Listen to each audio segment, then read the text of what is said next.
Prezados alunos, eu vou continuar fazendo alguns exemplos de programação em Scheme usando o Cava, e como eu comentei no primeiro vídeo, vou fazer alguns vídeos mais curtos, então com pequenos exemplos.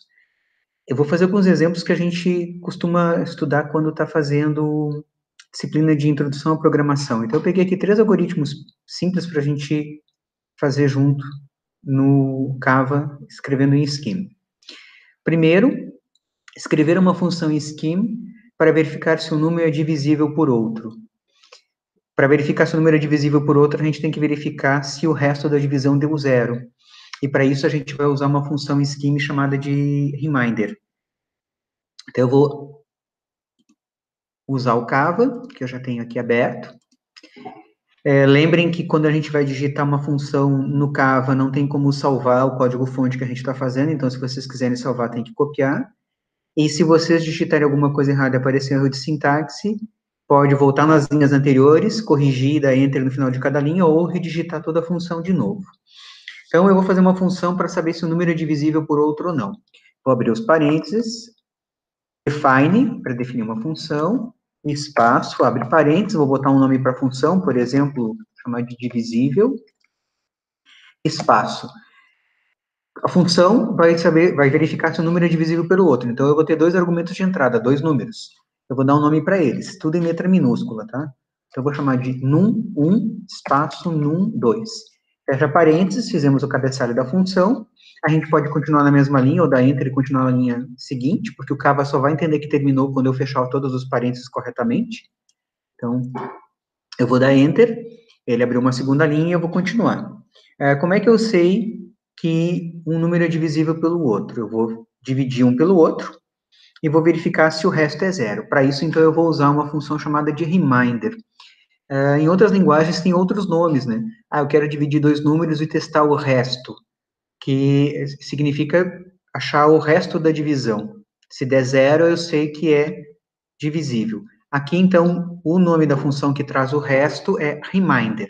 Então, eu vou abrir parênteses, sinal de igual, espaço, abre parênteses de novo, reminder, R-E-M-A-I-N-D-E-R, espaço, num1, espaço, num2. Fecha parênteses, espaço, 0, fecha parênteses de novo. O que eu escrevi aqui, ó? Dentro do parênteses mais interno, reminder no 1, num 2. Eu quero dizer que eu quero dividir no 1 pelo num 2 e quero trazer o resto dessa divisão. Lembrando que, como a notação é polonesa, a operação vem na frente. Então, o reminder veio primeiro. Esse resultado, eu vou comparar com zero, que é aquele outro parênteses, se isso é igual a zero. Agora, vamos verificar se a gente abriu e fechou os parênteses corretamente. Ó. Aqui eu tenho um parênteses do divisível no 1, num 2, do reminder, do igual a zero, falta fechar esse parênteses do define. Então, mais um parênteses aqui. Dou um Enter. Se aparecer o prompt ó, do Cava, significa que eu escrevia a função corretamente. Não quer dizer que a semântica dela, o sentido está correto, que significa que a sintaxe está correta. Como é que eu testo essa função? Eu vou chamar divisível e vou passar 2 números. Por exemplo, 10 e 2. Abro parênteses, divisível, espaço 10, espaço 2, fecho parênteses. Hashtag T, true. Sim, 10 é divisível por 2. Por exemplo, divisível 11, 2. Ó, aqui deu um erro, né? Uma série de linhas com erro em vermelho, mas o erro foi meu na digitação. Ó. Em vez de digitar divisível, eu esqueci o V ali. Ó. De novo, divisível 11, 2.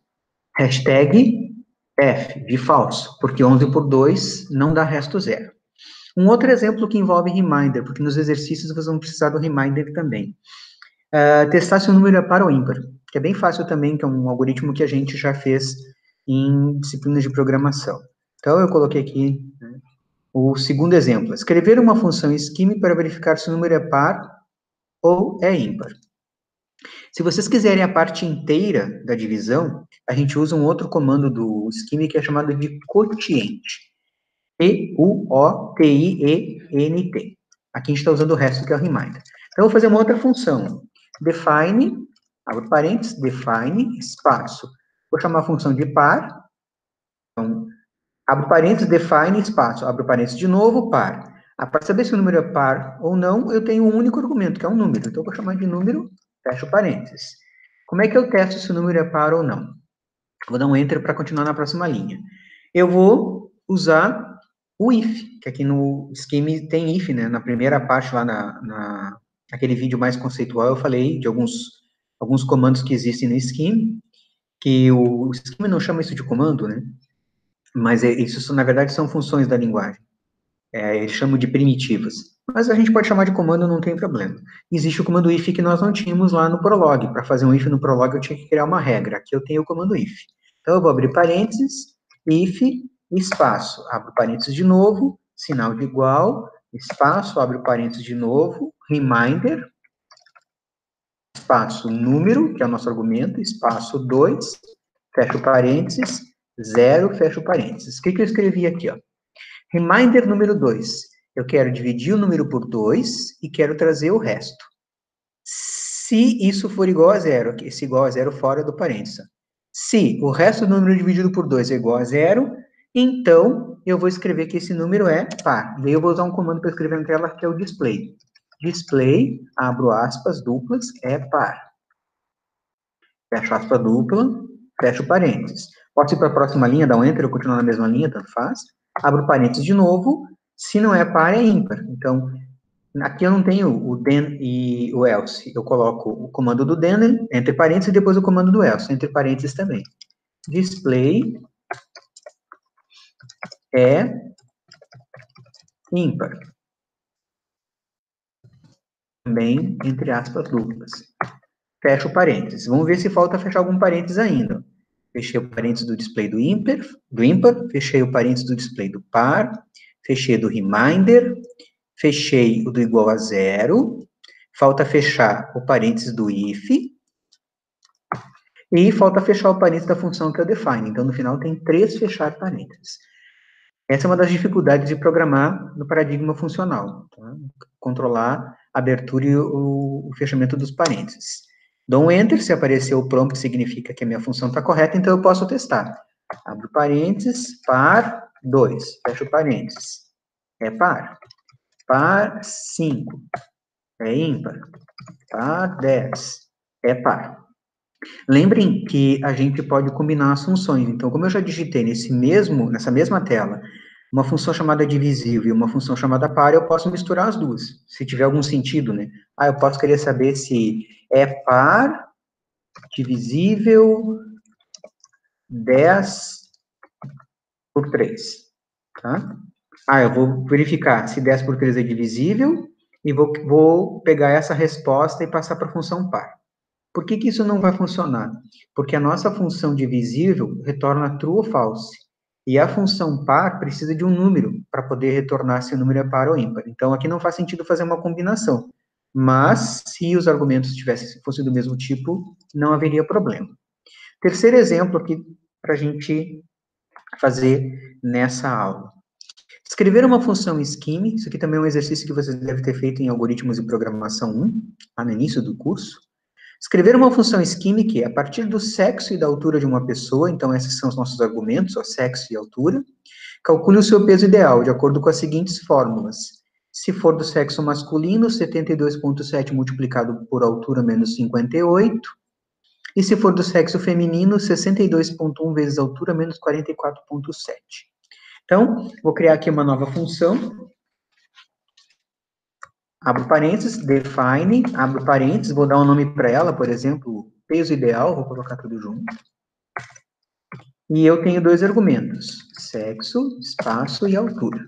Fecho parênteses, posso dar um enter ou não, como vocês quiserem, continuar na mesma linha. E aqui eu tenho diferentes condições, o sexo pode ser M, pode ser F, ou eu posso também testar se o meu usuário colocou um valor inválido. E aí, eu poderia fazer isso com if, ou usar um outro comando, uma outra função primitiva que eu tenho no Scheme, que é o conditions, ou condições, que é a instrução cond. Então, eu vou abrir parênteses, cond, aí eu vou abrir 2 parênteses, or, espaço, e, que, sinal de interrogação. Essas funções primitivas nós estudamos na primeira videoaula que está no YouTube, que é da parte conceitual. Abro aspas, M maiúsculo, fecho aspas, sexo, fecho parênteses, abro parênteses de novo, e, que, ponto de interrogação, espaço, abro aspas, M minúsculo, fecho aspas, sexo, fecho parênteses e fecho parênteses de novo. O que eu escrevi aqui? Esse e que, ponto de interrogação, quer dizer equals, igual. Eu uso isso para strings. Eu estou perguntando, ó, se o sexo for igual à letra M maiúsculo, or, aquele ou que a gente colocou no início, ou o sexo for igual à letra M minúscula. Se isso aqui for verdade, então eu sei que é homem. Qual é o comando que eu vou executar? Vou abrir parênteses, menos, espaço, abro parênteses de novo, multiplicação, asterisco, 72,7, espaço, altura, fecho parênteses, espaço 58, fecho dois parênteses. O que eu estou fazendo aqui? Se o sexo for letra M maiúscula ou for letra M minúscula, então, nessa condição, nesse conditions, eu vou fazer altura multiplicado por 72,7 menos 58. Né? Terminei a condição. Próxima condição. Agora eu vou testar para sexo feminino. Abro dois parênteses, or, espaço, abro parênteses, equals, e que, ponto de interrogação, abro aspas, F maiúsculo, fecho aspas, sexo, fecho parênteses, abro parênteses de novo, e que, ponto de interrogação, abro aspas, F minúsculo, fecho aspas, sexo, fecho parênteses. Agora eu fiz a pergunta para o sexo feminino. Se o sexo for igual à letra F maiúscula ou for igual à letra F minúscula. Por que eu fechei dois parênteses? Eu estou fechando o parênteses do equals e estou fechando também o parênteses do or. Aí o que acontece aqui? Aqui eu vou fazer o outro cálculo. Abro parênteses, sinal de menos, espaço, abro parênteses, vezes 62,1, altura, fecho parênteses, 44,7, fecho dois parênteses. Se isso aqui, então, for verdade, ó, se o sexo é F maiúsculo ou F minúsculo, então eu vou multiplicar a altura por 62,1 menos 44,7. E vou fazer uma condição, caso não seja nenhum dos dois, que é o chamado else, ou otherwise aqui no conditions. É nenhuma das outras. Então, abro parênteses, else, espaço, abro parênteses, display, espaço, abro aspas, vou botar ali sexo inválido, fecho aspas, fecho parênteses do display, fecho parênteses do else, fecho parênteses do conditions e fecho parênteses do define. Tem 4 parênteses. Vou dar um enter para verificar se a gente não cometeu nenhum erro. Não, apareceu aqui o prompt do Kava, então não tem nada errado. Posso testar. Então agora eu vou testar. Abro parênteses, peso ideal, sexo, vou testar, por exemplo, com sexo masculino, altura 1,70, 1,7. O peso ideal, 65,59. Por que não apareceu o peso ideal é 65,59? Porque eu não usei o display para mostrar a resposta. Eu poderia colocar display, colocar a mensagem, ou peso ideal, e depois colocar o resultado. A gente só pôs o resultado. Aí eu vou testar para o sexo feminino. Peso ideal, então, abro parênteses, peso ideal, espaço, abro aspas, tanto faz o maiúsculo ou minúsculo, né? Porque a gente testou os dois casos. E eu vou botar que tem 1,65 m, 1,65. Peso ideal, 57,76. Vamos testar com um valor errado. Peso ideal, eu vou colocar como sexo a letra K. 1,8, por exemplo. Sexo inválido. Tá? Então, aqui nós temos esses 3 primeiros exemplos. Eu vou depois também colocar esses exemplos, posso fazer um arquivo ali no próprio Word, eu copio esses resultados e colo ali no Word e coloco lá no Moodle à disposição de vocês também.